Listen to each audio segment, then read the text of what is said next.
Mikhail Savchuk era perfettamente cosciente quando ha ucciso la fidanzata Irina e il bambino che portava in grembo. L'ha deciso questa mattina in tribunale a Treviso il giudice per le indagini preliminari Piera De Stefani, quando ha rigettato la richiesta della difesa del 19enne per il rito abbreviato subordinato alla perizia psichiatrica e in subordine il rito abbreviato semplice. Abbreviato che è stato fissato per il 10 novembre prossimo, quando verrà stabilito il destino del 19enne moldavo che il 19 marzo scorso ha strangolato la connazionale Irina Bakal, nascondendo il corpo della ventenne incinta al 7° mese di gravidanza in un boschetto di Manzana tra Vittorio Veneto e Conegliano.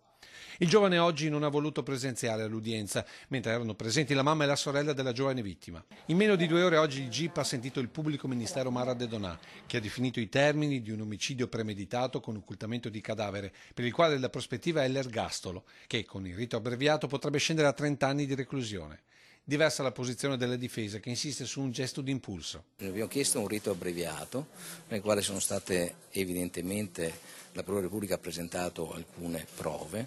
Queste prove riteniamo che non siano tutte valide e quindi noi dimostreremo che alcune di queste prove in realtà non sono idonee a determinare per esempio la premeditazione del reato, che noi riteniamo non sussista a tutti gli effetti. Un atto di impulso, un atto dovuto da una situazione contingente con la vittima.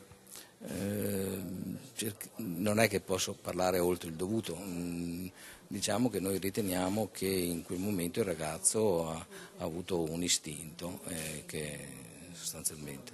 Posizione contestata dall'avvocato di parte civile che rappresentava la famiglia di Irina. Era un delitto assolutamente premeditato. La motivazione poteva essere questo bambino non desiderato.